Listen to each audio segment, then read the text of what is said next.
nakosala nini mpo na nzoto vraiment sili kosala mpe nalembi nakosala nini mpo na nzoto na ngai sili kosala mpe nalembi nzoto yosengaki ngai masanga nzoto napesaki yo ntango yosengaki ngai miliki nzoto namelisaki yo yo olingaki bilamba ya motuya nzoto nalatisaki yo lelo yokei na lilita nzoto natiki yo nzoto nzoto nanga nzoto oyokisinga sango.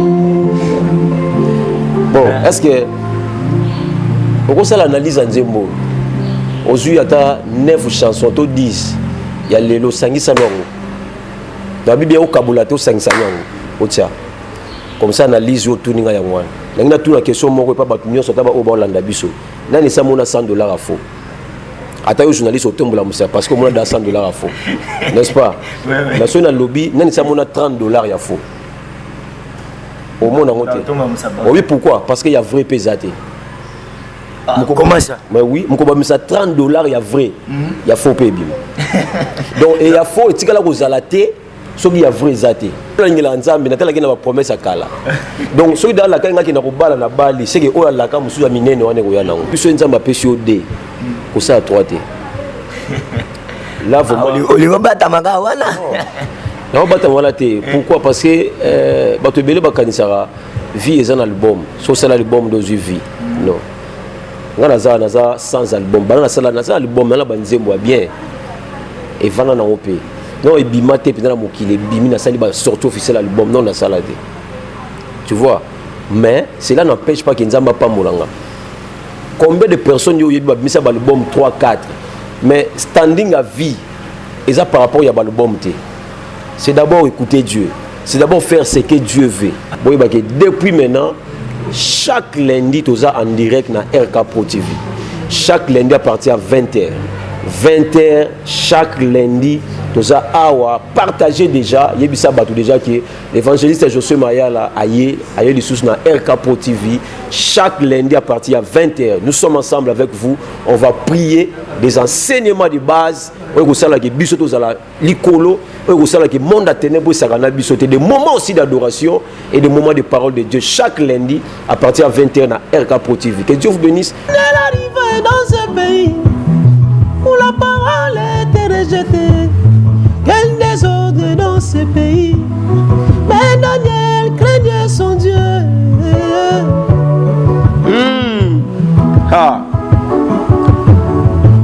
On lui propose de s'essuyer en honorant les monuments, lui et ses compagnons. Mais Daniel refuse. Donc tous allons nous saluer ensemble mon passé de la foi. N'a pas molié. Toke Lubumbashi. Tozaki nayi. Toke sambela na ndako morobo. Tant to obima ba kolo lupango ba bengi biso papa ya ko sambela pona maman na biso. To sambeli pona bango papa. Tant aussi so sambela papa maman na bimisi $100. Je vous dis ma mère aussi elle passait de la foi au témoigner. Ngamo on a passé de la foi na utne Lubumbashi. A misi $100 nga pesa biso. Obi passé de la foi lobini. Habiter maman. Toyaki poto sambela. Donc bon on a yo bomba on la provision. Est-ce que et l'eau n'y est pas maman qu'il y a encore 7000 qui n'ont pas fléchi les jeunes. Oh là là là là. Il y a encore des gens qui servent Dieu pas à cause de l'argent. Bon, depuis maintenant, chaque lundi, tu as en direct dans RK Pro TV. Chaque lundi à partir de 20h. 20h, chaque lundi, tu as partagé déjà. Il y a déjà que l'évangéliste Josué Mayala a eu des sources dans RK Pro TV. Chaque lundi à partir de 20h, nous sommes ensemble avec vous. On va prier des enseignements de base. Des moments aussi d'adoration et des moments de parole de Dieu. Chaque lundi à partir de 20h dans RK Pro TV. Que Dieu vous bénisse. Alors, abonnez-vous massivement et surtout n'oubliez pas de décrocher la cloche de notification pour ne rater aucun de nos programmes. RK Pro TV. Boza ebele pona kolanda RK Pro Télévision chaîne oyo et s'appelle Sarabino pour épée Sarabino ba information chrétienne oyo eza crédible ya kitoko awa na Kinshasa pe na République démocratique du Congo mobimba boza partout à travers le monde au bozolanda biso. Alors le lotoye poto pesa bino lisusu esengo parce que biso awa to pesa ka mingi esengo to za lisolo ya kitoko o to lingi to solo la awa mais lisolo ngo to betango na mosali na nzambe mosali na nzambe moyembi na nkolo azali nyonso na kati na ilanga na nzambe. Alors beaucoup découvrir tout à l'heure donc to tangaka kombo na ye mais bino moko beaucoup découvrir ye siko lisolo to beta ezanini pourquoi bayembi ebele bango nyonso ba koma ba pasteur ba moko sala ba église lisolo to beta yango la to beta ngo na frère to beta ngo na Josué Mayala. Oh là là. Ou excusez nga combo ya pasteur de la foi Kotaming ya papa Mayata d'abord comprendre bambote belé pe bipa ya zolanda biso l'homme de Dieu. Alors bambote pe belé na papa Raïs Kangi Wazali bongo na sima ya caméra réalisateur munene awa na Kinshasa. Alors tout à l'heure tozo découvrir artiste en même temps aza artiste pe azali serviteur de Dieu tolanda ye tout de suite.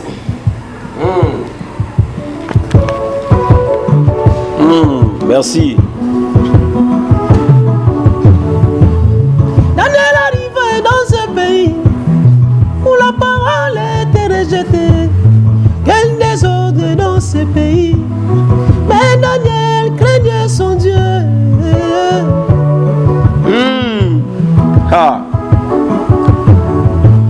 On lui proposant de s'essuyer en honorant les monuments, lui et ses compagnons. Mais Daniel refusa.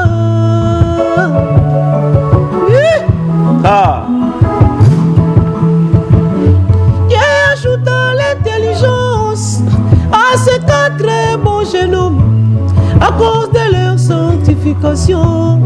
Cela étonne bien les rois. Jésus. Il peut arriver dans ton pays, le péché est autorisé. Votre loi ne craint pas Dieu, mais enfant de Dieu, fais attention.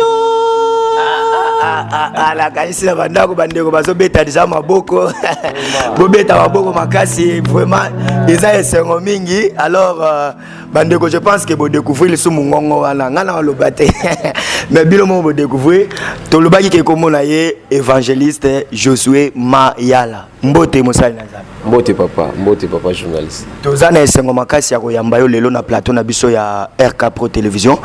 Na habité yo soki sentiment ni nozala. Wow, pour la énième fois, malibéré déjà tous les cas na chaîne chrétienne Oyo RK Pro TV. Il y a papa Raïs Kangi. Nzamba pa mulo za malibéré déjà on baza bato ba moni biso ndenge tozali ndenge tozokoma par la grâce de Dieu ndenge nzamba zo mema biso. Voilà, nous sommes là na sune sengo mingi na pesi bandeko nyonso ba olanda biso ba pesa biso confiance. Nzamba batela bango pe nzamba pambola bango. Voilà. Alors to benga yo frère Patrice Ngoyo Musoko bis ou bien au juste soko zoyemba mutu soki amoni yo nano te aibika ke oyemba kuna eza papa Patrice même kutu ba lettre ya famille bazo mongongo na ebongo te bayemba lokola yete. Alors qu'est-ce qui a fait que papa Josué Mayala okoma koyemba lokola papa Patrice Ngoyi Musoko? Bon, je crois que si ceux qui dans le lobby que na CP là qui bongo c'est que bato belé pe benga ba CP la bongo. Là c'est la grâce de Dieu. Donc la réponse à cette question, c'est vraiment la grâce de Dieu. Je ne mérite rien. C'est Dieu qui a fait que na zala bongo, na bima bongo, na yemba bongo. C'est vraiment Dieu. La preuve en est que ceux qui na yemba lokola yo na okokate. Yo pe so lingo yemba lokola nga okokate. Donc c'est vraiment la grâce de Dieu. Voilà, je peux dire que c'est vraiment la grâce de Dieu. On zamba sali biso. Alors, on a vu que beaucoup de gens déjà belé na papa Patrice Ngoyi Musoko. Est-ce que Mukolo Liboso beaucoup tanaka? Mukolo Liboso au presta en face na ye, ton ami na ye. Réaction na ye Liboso za la Guinée. Réaction Liboso, ezaki d'abord étonnement. Ezaki ko kamwa et puis ezaki sengo makasi comme on a mutu bongo azoyemba lokola ye et puis ezalaki sengo pour l'église mon âme l'Éternel on a appelé sa mbote. Je salue déjà mon père papa Patrice Ngoyi Musoko merci beaucoup pour l'encadrement, merci beaucoup pour la nyonso. Et voilà, ça qui vont mettre 5 minutes au monde en gaï, ça qui vont mettre tournement. Et puis, depuis on a tiré la relâche, je suis vraiment son fils, je suis vraiment adopté. Et parfois, ma place, monsieur Bella qui est raté, il m'envoie. Voilà, na kepi na yembi na sali pe musala nzambe. Comment est-ce représentant na yebe quelque part? Donc on a représentant de mwana. Ça va délégué yo place bengi ya délégué yo. Ah mais oui, ce qui papa nano tindi yote c'est que nana moni ko kokite. Ce papa moni ke akomo tinda yo place ya ko kozala tindi yo, c'est que akomo na confiance na yo pe azana confiance eloko nzamba tsana kati na. Azana confiance eloko nzamba azana atie kati na yo, ça c'est très fort l'homme de Dieu tant au lobby en vraiment na kanisi bandeko bazolanda biso partout, bazomona déjà pe ba sala ba commentaire na bango. Yango to benga bango déjà bandeko ba olanda biso bo commenter ba émission oyo, bo liker ba émission oyo, donc bo partager yango. Ce que comme yo peut partager yango pour ezala esengo makasi. Donc papa Patrice Ngoyi Musoko mukolo wana avandika boye, to atelemi amonika mutu moko azoyemba ye. Donc azoyemba ye en face na ye des sons vivants na kufite. Donc on ezaki terrible. Ezaki vraiment esengo, ezaki makasi niveau ngo na beta lisolango mingi. Et pour moi aussi c'était le commencement de quelque chose. Nzamba sala biso grâce ezaki ebandelo ko moko boye. Et ça là il a bien, et ça là il peut église bien. Et il est là, on a bénéficié na bolam wana ya commencement wana, to bénéficier na vraiment que Dieu bénisse encore notre papa. C'était vraiment bien. Tout ce que je peux dire, c'était vraiment bien. Oui, évangéliste Josué, est-ce que au BTP déjà na ba orchestre mususu to tango nzamba pe soka grâce wana après kokutana na papa Patrice o lelo zulo la papa na yo ndembala moko makambo fungami okomino ko yemba kana ndenge na yo to leka pe na groupe mobo quelque part au Presta? Bon, moi je n'ai pas eu cette grâce, si je peux dire, il y a un orchestre mususu. On a bêta un orchestre mutute. Donc avant là qui n'est pas papa Patrice, il y a un orchestre. Donc voilà. Donc moi na banande côté ya liboso ngai ko yembe na sima. Ah oui. Bon pour musu ba mona ba yebi na ko yemba directement ba mona na côté ya tenga côté bana liboso. Moi na côté j'avais déjà 14 ans. 14 ans, je prêchais déjà les dimanches. 14 ans au banaï ko prêcher déjà dimanche na église nini po bato bazolanda biso ezana bato peut-être bazalaka na église wana à l'époque biso atolinga makambo lokuta te na 14 ans wana na église nini ezalaki wapi précisément? Na 14 ans na théâtre déjà ba dimanche l'église Gagnère d'âme et pas le pasteur Mbala Gérard. Na 15 ans déjà na bimi na remonter avec l'église mususu et belé ba invitation pe na omona maki cher les amulai ponanga na tangi bible na bimi pe na mupanzi. OK mupanzi. Donc ils étaient comme si vous avez l'émission na émission mon permettre bino place na kola. Bon ya penza bo sali ba renseignement pour mon attend église na place na Okambawa. La plupart des personnes na Okambeza bato a venir place na kola. C'est pas facile, c'est que il faut en loko moko bo ba mona dès le bas âge nengo sala musala nzambe. Alors na batana biso pe oya lelo oyo. Omona ba papa mikolo bo e ba ya ko vanda et pa na yo jeune homme ozo kamba et puis bo vanda na bonga venir moko botama wana koli wana c'est pas facile. Donc l'église est belé na te ya ngaba makala yolo kalamu et belé j'avais encore 14 à 16 ans 17 ans. Je prêchais déjà. Alors, mais tout le baquet, au banaï qu'on prêchait déjà dès le bas âge, mais là, il sali que papa Josué Mayala aïe banalelo et sa musique.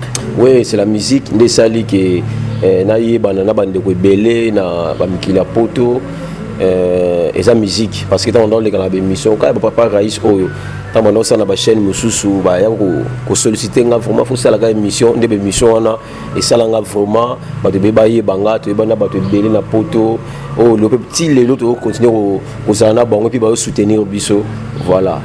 Merci beaucoup l'homme de Dieu évangéliste. Toujours rappeler que les lozo kamba église déjà ya mnene o yezali bongo mission évangélique louons l'Éternel des armées. Na habité en fait yo lobike au banagino de à côté ya bien avant mais eloko et bimission ezali que lelo oyebana na mokili mobimba ezali musique.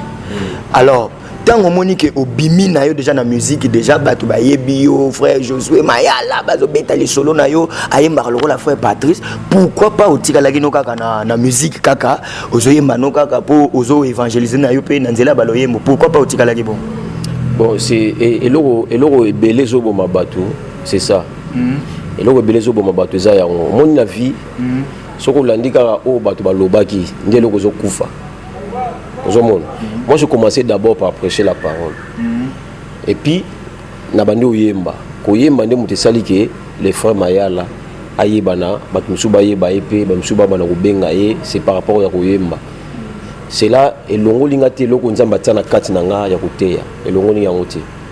Omoni batu belé pe, tozali ba musicien, tokomba pasteur, tozali ba pasteur pe mususu nga na yebi, bazwa pe force na bango mususu pe na musique, force mususu na musique. Donc on a vu le pasteur Louva. Pasteur Louva et Kaola, on ne peut pas, c'est un docteur de la parole de Dieu, mais on ne peut pas ignorer que la musique est saliée. Musique est saliée comme nano esilité. Voilà. Tu sens que et logo est salié comme nenga zawana lelo.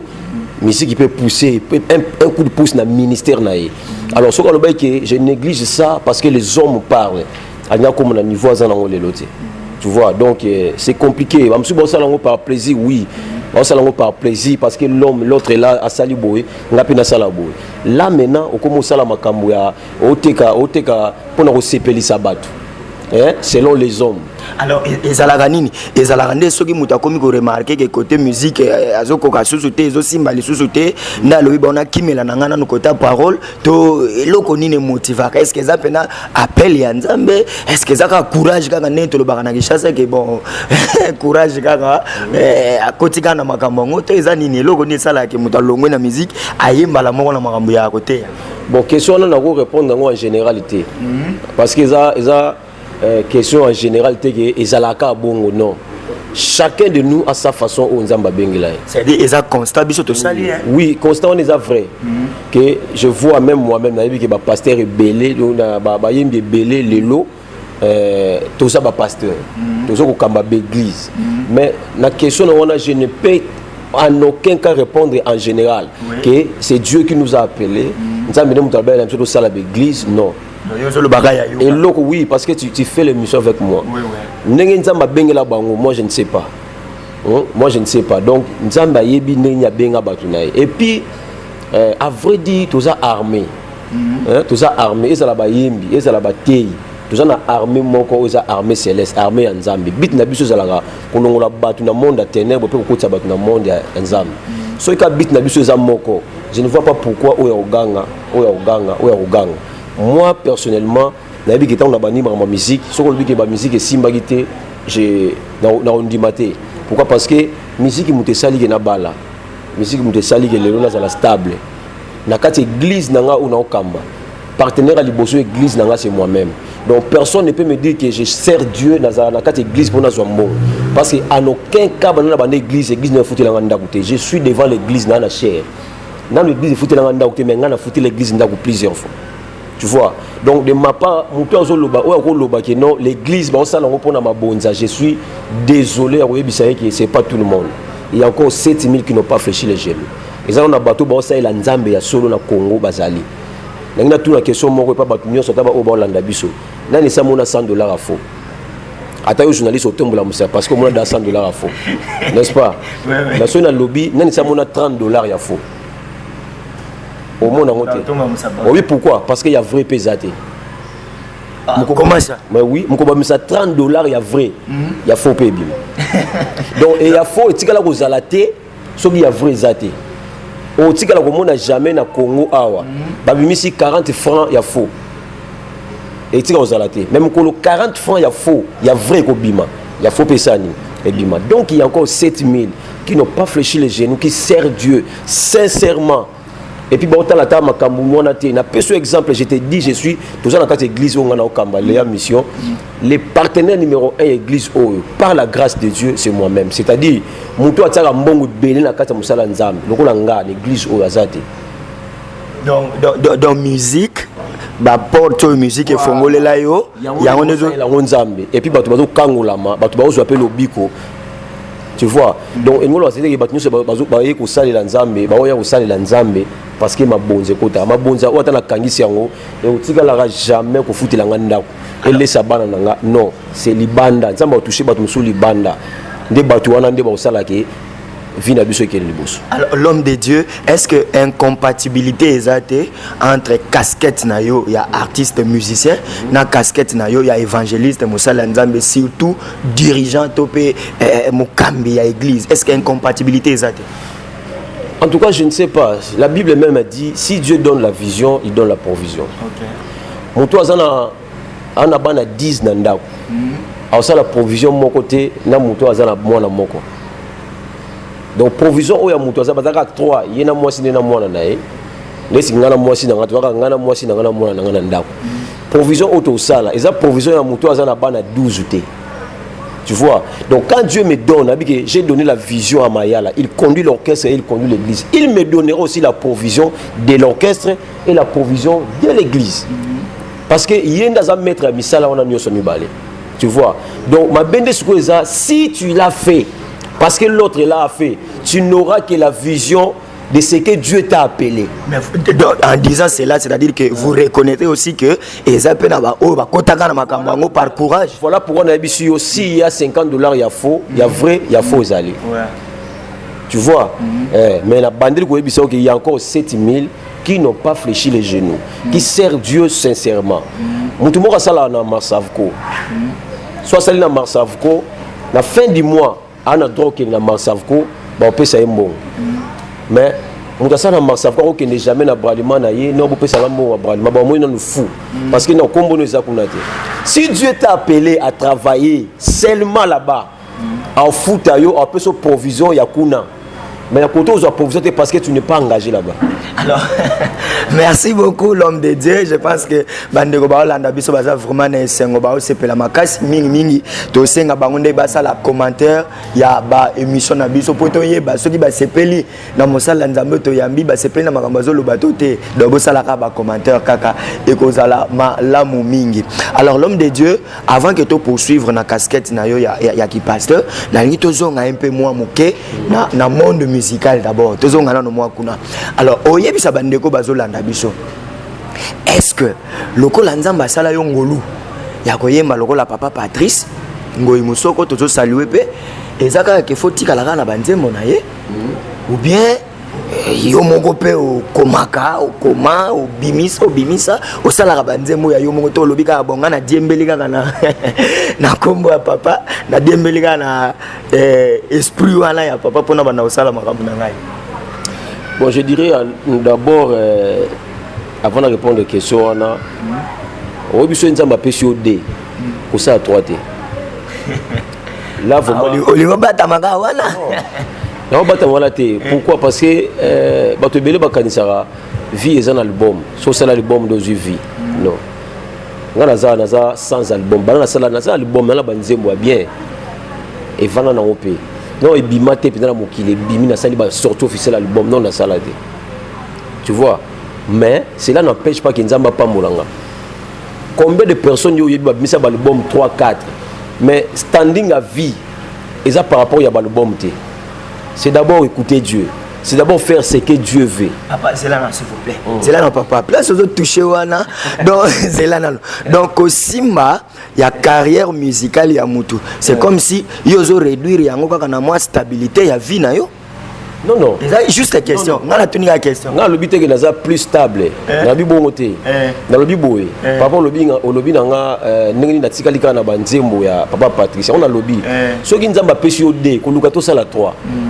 Ndé loko zo boma bato et loko zo boma même bato belé o ba osala nzambe o to osala nzambe ya ngona soki nga na yebi tala est-ce que yebi ke so ba vandi si papa Raïs a répondre loko la ngate so apesi na pe caméra na ye wana na on filmer loko ayete c'est que même na musala nzambe za bongo même na ba médecin to na ba médecin moko aza gynécologue soka yambi mwana mo ya bébé o mona na abengi camarade ya pédiatre.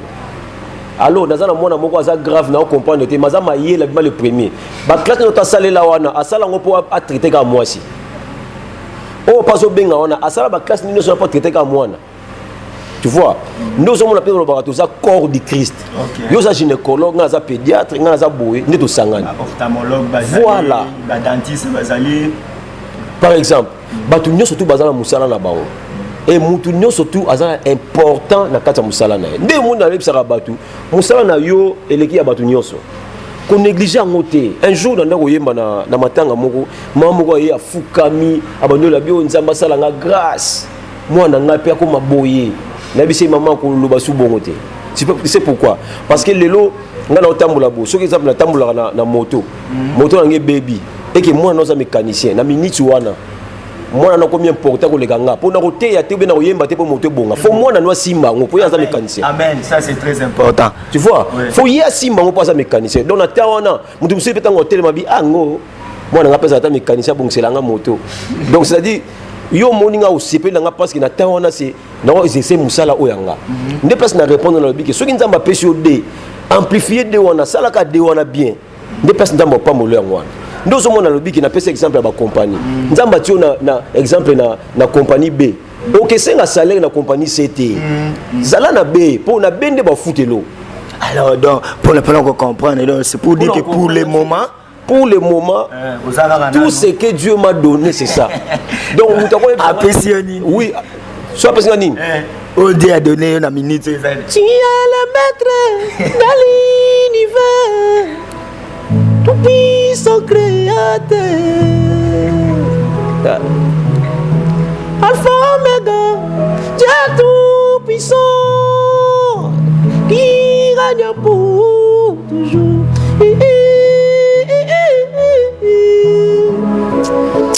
Voilà. Voilà. Bandero, vraiment, je pense que c'est peu là. Alors, papa, n'a pas au côté de moi, mouké. Au pémisana, moi, moral ya bandero, bazola nabiso, bazol sumo et logo, moi, bien, pour poursuivre entretien nabiso. La promesse, Robert, la promesse de Dieu, c'est une chanson que j'aime beaucoup. La promesse de Dieu ne pourrit jamais. Nous avons dit que ceux qui nous ont dit que la que na 2024 au pambola ko bangate pour élection bonzambe sala maté pour balongola nzambo izo sambela batanzambe mususu apo yeyo pa banda ko lakela yote quand nzambo alaki yo ana seka za ana possibilité oh non nzamba sala remise reprise tika ko sala maté pa nzambe voilà pourquoi ceux qui ka nzambe muto ko batela yo alaka to ko salela yo met omoni ke lelo pour la muki c'est que promesse nzambe zanana et aussi la gâté aussi longtemps que nous profiter donc quand on est vivant alors tu connais bon mot c'est qu'il y a des promesses dans les alliés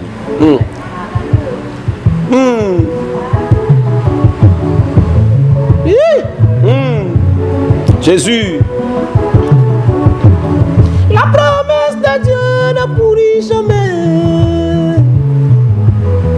la promesse de Dieu n'a jamais failli.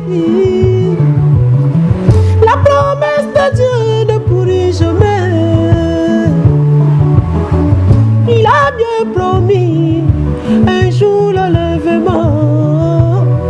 Il a bien promis l'Antéchrist viendra. Il a bien promis de guerre partout. Mais la promesse de Dieu ne pourrit jamais. La promesse de Dieu n'a jamais failli.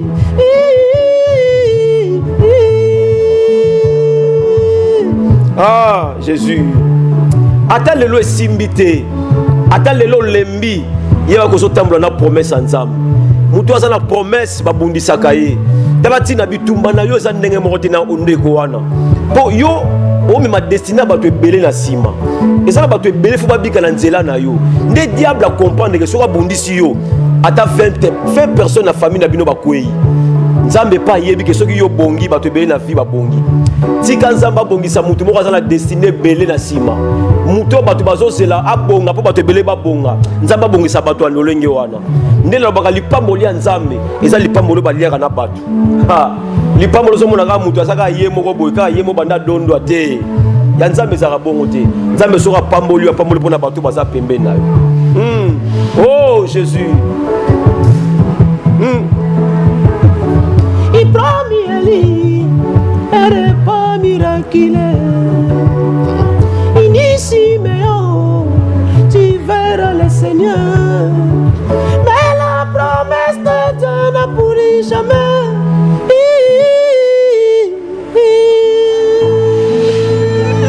La promesse de Dieu ne pourrit jamais. Voilà, moi je prends ça. nazi yango vraiment donc bilaka nzambe na vinanga et opolate ndeko pe ozolanda biso bilaka nzambe na vina yo et kopolate et okokisa makaka alors olinga nzembo yango apparemment makasi mais ça makamoto vivant la vie. Il a bien promis, tu voyageras partout. Oh. Il m'avait promis, tu seras marié, je le suis. Il m'avait promis, j'aurai des enfants, je les ai. La promesse de Dieu ne pourrit jamais. Et là, il y a une promesse à Kala. Donc, ceux dans la Kanga qui n'a pas la balle, c'est que oh la Kama sous Amine, on est où merci. Amen. Alors, l'homme te dit, ça c'est fort. Donc, oh la Kala et Koki, ça me dit, oh plazo la Galilée. Donc, la Zandega Nzambe je suis. Donc, il veut dire na Obangade. Merci beaucoup, l'homme de Dieu. Alors, Tozo qui ne peut aussi sa étape pour Anna Yarozala, artiste, musicien. Le lot social lecture, il y a musique chrétienne les lots yo na sepeli mingi parce que linga no biloko ya papa ou ya bien wana ya kala mais ba biloko na biso ya lelo so tel ba musique chrétienne lelo actuellement ndé makambo zo tambola lecture nini yo zo ça bon ba lecture yango ebotira makambo pour chacun de nous à sa façon et Dieu aussi à sa façon de voir les choses. Nous avons banzela na biso za nzambe te moni place bato ba beti maboko simbi peut-être nzamba atali ya leli. C'est ça le problème. Donc, lecture, on a peut-être que la lecture ya mayala en tant qu'humain. À ça, les lectures que musique qui est liboso ma kasi. Alors que nous avons tant que oh bateau bois qui bolingwa liboso bazaki na ngo. Babosa ni escalier oh matisa ba on a tol. Babois qui escalier. Ozomona. Donc lecture humain on a ko sala et ozalaka tant que mayala. Alors que mutu mususu ka yoki yango akolo ba frère mayala bois qui li mutu tel. Nous avons lecture vraiment que ça parce que lecture ya monté ça nzambe te peut-être place yo ozo CP là place bato beta maboko album simbi mais album on a et bongo leta mutu mutema te mais en tant que musala nzambe en tant que lisu ya nzambe ozali ambassadeur ya nzambe ozotala pe royaume oyo ozo ko appartenir okoyi ko loba pe ke royaume na biso ndenge zo kendele na mona en tout cas ministre boyeto soldat boye ndenge zo kendele wana yango te donc ozala pe na moi emoneli wana ya loba peut-être que musique ndenge yo yebeli est-ce que mafuta eza lisusu na kati na banzembo na biso nani alakisanga nzambe nainalanda natika masumu na ngai nalanda pasi yango nalembi kofinga kocola na ngai nalanda masi ngana bwaki bakisi na ngai na poni masi ngai nalingi Yesu nakosala nini mpo na nzoto vraiment sili kosala mpe nalembi nakosala nini mpo na nzoto na ngai sili kosala mpe nalembi nzoto yosengaki ngai masanga nzoto napesaki yo ntango yosengaki ngai miliki nzoto namelisaki yo olingaki bilamba ya motuya nzoto nalatisaki yo lelo yokei na lilita nzoto natiki yo nzoto nzoto nanga nzoto oyokisinga sango. Bon, est-ce que on ça l'analyse en nzembo ozui ata 9 chansons to 10 ya lelo sangisa nongo na bibia o kabula to sangisa nongo otia comme ça analyse yo tuninga ya mwana bon ngape na répondre te po mitune za yanga je pense que bandeko bazolanda biso bango moko bazi réponse batia na ba commentaire et oye bala voilà to yesko na casquette ya mosala nzambe lelo église mission évangélique louons l'Éternel des armées. Alors parcours nango conduite nango lelo place to komiawa yo moko so vandi au talibo lobi que tozo avancer tozo reculer et puis et comme il y a na durée ni église. Voilà, l'église d'Abisso, on nous a appelé par la grâce de Dieu Kamba. Nous avons 2 ans. Nous avons 2 ans. Nous avons aussi l'Abisso grâce. Il y a des gens qui ont des mutema awa. Ils ont un bateau, na zui bango penza bakuluna. hein ba kuluna penza na jouer kuluna akati suki to sombi moto abando sala na moto akompe responsable donc ça c'est très important na ba témoignage teko moto azalaki koto mbaso ya l'état misala ki munene après kiti après zongi komela masanga na témoignage oyo eleki ba témoignage ebele moto alongwe place avanda kozala nzamba akomisi mosali na ye moto alongwe mpena moto ana kokata bato na nzela nzamba azongisi na maboko na biso topesi moto akomosala moto akompe responsable bientôt la abali est-ce que ozomona motu wana même na famille na ye amema combien de personnes église awa nde mona yebisa bato makambo nzambe apesa biso babien nzambe apesa biso ezalaka vraiment mpona évangélisation parce que nakoka koteya motu wana na ndenge nyonso peut-être alinga abongola motema mpo alinga apengwa mais ntango napesi ye moto osala mosala moto wana ekomosunga ye ata alinga akende babi non naza mosala moya kata so moto lechete eza te bien aimé le travail c'est très important nde mon église nanga nayebisaka bato koyelanga te nzambe abenga temps plein même moi-même je viens le matin après na kei pe makosala makambo mosusu moi ma femme atekaka ba bombo ya ba 100 francs ya ba 200 francs ma femme je me rappelle encore un jour na vandi na boutique na ye moi eza kutu boutique ya malonga te moi le gablo na vandi papa moko ayo sombe loko atalinga ata 4 fois na comprendre papa ayebinga mais on comprend te so ezanga bien ayebi na pesinga 200 asoni bombo 100 francs na zupe 100 francs na carton na opc après que ya zonga papa na tuna bina so ezayo na bisi papa ezanga na mona ndezo talanga c'est moi le pasteur Mayala mais là je vends pour ma femme c'est pourquoi pour moto sakana na ote évangile à lelo bato bako mo sakana basala nzambe parce que les demandes comme trop abika que so na yena ndako na yo je vais te donner na opesa yo na osenga yo pesa nga enveloppe mais nga na yo otala mosala yo otala maman moko na veni na biso après na tigeli $10 c'est vrai Nazali, je vous dis, pasteur, s'il vous plaît, biso a la mamba vérité prochainement. Et là on a retenir à bandeko wana lobeli wana prochainement, ba oya ko témoigner en direct.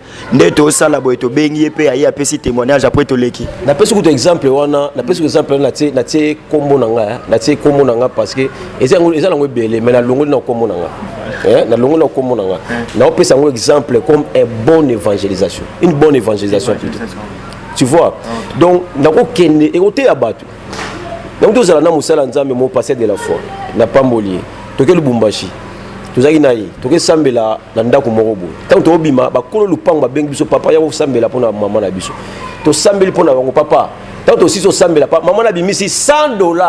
Je vous dis, ma mère au ciel passer de la foi au témoigner nga mo na passer de la foi na utne lubumbashi a misi $100 nga pesa biso obi passer de la foi lobini habiter maman tu as pour sambela donc bon on a eu bon on a la provision est-ce que et l'eau n'y est pas maman qu'il y a encore 7000 qui n'ont pas fait les gens. Oh là là là là, il y a encore des gens qui servent Dieu pas à cause de l'argent. OK. Pas à cause de l'argent.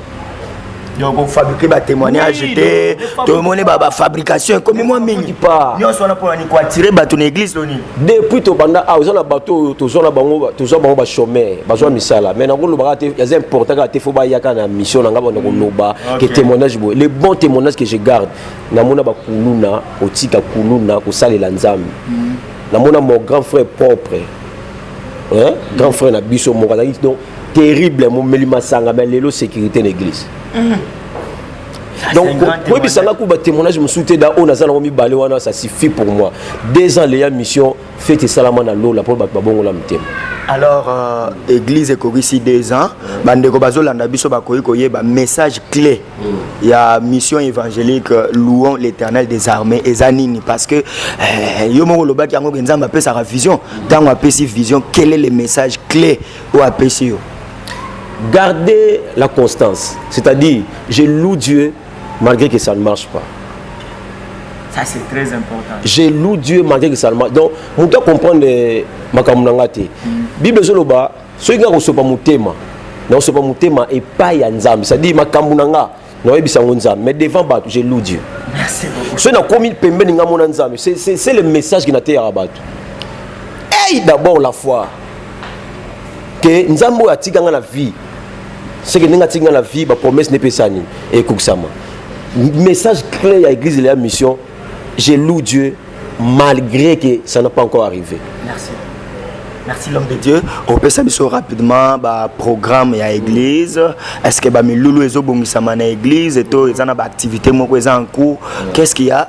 Qu'est-ce que l'église prépare pour le moment? Je demanderai d'abord à tous ceux qui nous suivent de loin dans Europe, Amérique, Asie, Afrique, que Dieu vous bénisse pour la Tanabino. Alors, l'église de la mission, le programme sera chaque jour. On a la prière chaque jour, chaque matin. C'est-à-dire de 6h à 7h45, nous avons la prière chaque jour, sauf le dimanche, nous avons la célébration de 7h à 9h15. C'est-à-dire que nous avons aussi Amen, ok Lugambo, aussi Amen, ok Teka, aussi Amen, ok Moussala, Amen, ok classe. C'est-à-dire que nous avons un temple à Wazati. C'est-à-dire temple na biso, autre comment le temple, c'est-à-dire panier les sangaté. On a le temps pour prier. Même la Bible reconnaît que chaque chose a son temps. Il y a un temps pour prier, un temps aussi pour chercher l'argent. Voilà. Donc, et puis mercredi, de 16h à 18h30. Donc, nous ici, encore une fois de plus, c'est le temps. 16h à 18h30. Et puis vendredi aussi, 16h à 18h30. Dimanche, nous avons la célébration de la Bissau de 7h. Aussi, ça sera 9h15 minutes. Voilà. Programme au mois de décembre. Mois de décembre, nous avons la manifestation à Kassi, où nous avons le pasteur de la foi, si Dieu le veut. On a pasteur de la foi le mois de décembre, et puis nous profiter de l'homme de Dieu à Lubumbashi, notre père, père parce qu'il est le père, donc le pasteur de la foi lui appelle déjà père. Donc on a vu son Penza. Mais il sera là, le pasteur révérend Mawete à Lubumbashi. Donc on a un séjour na Kinshasa to profiter tout ça là événement on a pour Niata Awa obi pasteur de la foi, c'est vraiment parmi les gens modèles au Batikali, il y a encore 7000 qui n'ont pas fléchi les genoux. Donc Nazanaye Mikolo vraiment je lui ai adopté comme père Azo Kochenga. Vraiment depuis que Nazanaye je sens les changements, hein? Donc on a comme on Makasi papa Niata Awa ndeto bongisa na décembre awa na fin batu nyonso o balinga biso balinga pasteur de la foi bo sambila pour l'événement wana bientôt là to ya pour depuis sabino date. Voilà. Oza évangéliste ezana ndeko moko azolanda biso peut-être andimela na no yesu te ndeko moko azolanda biso ba problème eleki na vie azomona eloko ezo simba lisusu te, surtout que to commis vers la fin de l'année azomona vraiment détresse ekoti na motema mawa, donc azoko s'en sortir lisusu te eloko noko yiko lobana ndeko abongo azolanda biso.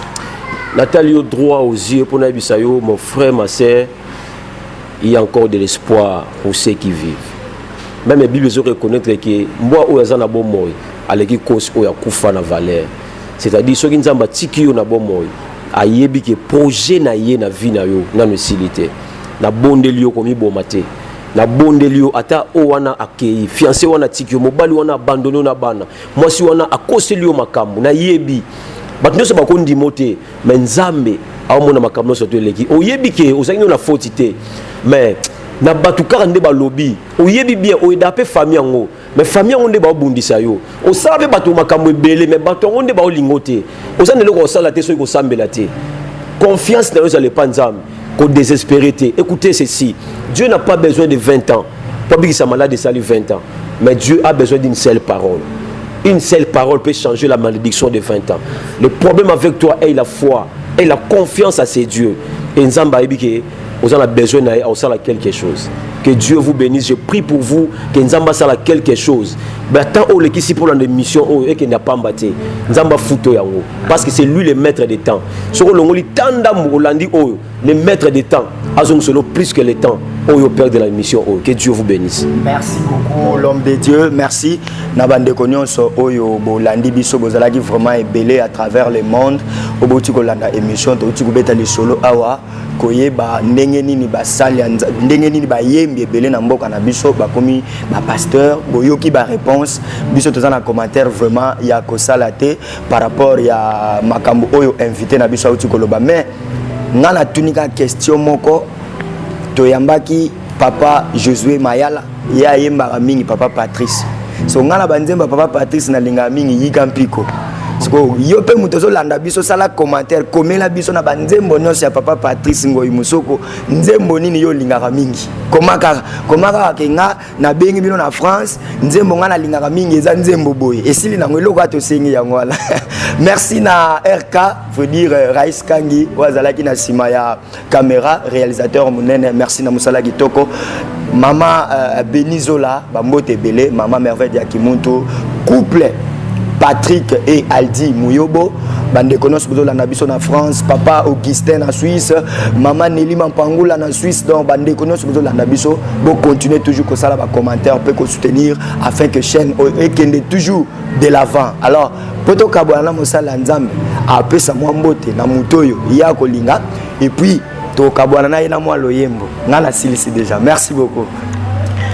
Ah voilà, j'ai dit déjà merci à Dieu, merci pour na batunyo so balandi biso, merci pour na bandeko basunga biso oyebi na ko malukuta so na lobi kezala bato basunga biso te parce que bato banda osunga biso depuis to yara ba fiancé na couple na biso na ba conseil et basunga biso tant to préparer mariage ba contribuer à quelque chose et les lots Otoza lelo, je suis reconnaissant depuis Wanati lelo, naza reconnaissant na bino. Merci na papa Jossar Ntingi à partir Allemagne, na maman Pauline, nzamba pa mula bino na confiance wana. Merci na l'homme de Dieu, Dieu merci Sangwa et votre couple papa et maman, que Dieu vous bénisse. Nzamba pa mula Dorine Mavinga na France, nzamba pa mula Arvin na France, basé Belé Carla na France, que Dieu vous bénisse. Nzamba pa mula pasteur Nyoso, Dieu merci. Bon, dans le bango te parce qu'à l'ingape makamwana que Dieu vous bénisse. Obi tous un événement moto sala na au décembre to sala na pasteur de la foi na papa mawetu wana eza à vrai dire remise ya ba maputa ba nini na ba veuve. Donc eza événement wana na bengisi bango ba ya opambola biso to pesi bango ba pambola biso. Donc biso to ya to pesi ba veuve to pesi ba orphelin to kaboli bango ba biloko et puis tozuka li pambolier pana bango parce que la bénédiction c'est pas l'argent mais la bénédiction c'est l'ensemble des paroles prononcées par un grand pour toi. Donc na on dit que li pambolier papa de la foi tanga koya li pambolier papa maweti tanga koya et biso to pesi ka ba pour to pesi ba sucre to pesi biloko to pesa pour la fin de l'année ya ba maman veuve au bazana bato osunga bango te mais to kosala ngo que Dieu vous bénisse. Nzamba pambola déjà ba papa oyo papa Dieu merci chaque année il pas contribuer à na eloko ngo tout ça la na fin de l'année que Dieu vous bénisse papa Jossa batu nyoso ba futi la nzambe ndako nzamba pambola bino nzamba pambola bato ba mondi biso ka lelo na ba balanda biso mais to lega du soupenza te ba komi ko landa biso awa boy ba que depuis maintenant chaque lundi toza en direct na RK Pro TV chaque lundi à partir à 20h chaque lundi toza awa partager déjà yebisa bato déjà que l'évangéliste Josué Mayala aye les sous na RK Pro TV chaque lundi à partir à 20h nous sommes ensemble avec vous on va prier des enseignements de base oyo sala ke biso tozala likolo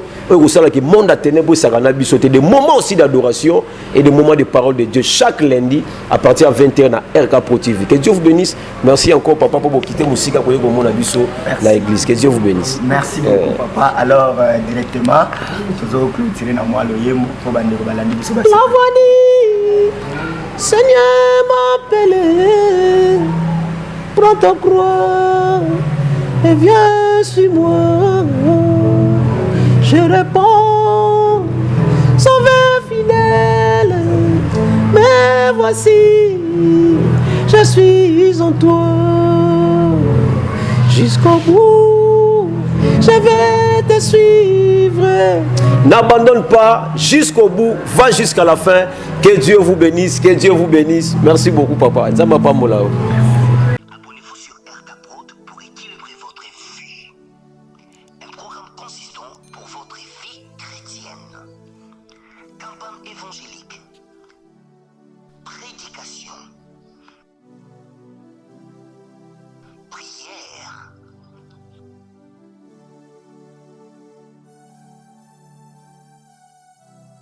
Enseignement biblique. Divertissement.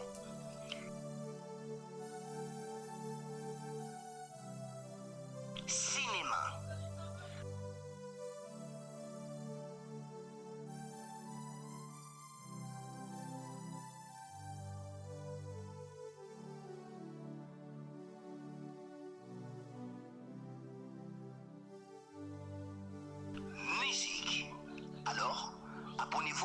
n'oubliez pas de décrocher la cloche des notifications pour être informé à tout moment. RK Pro TV.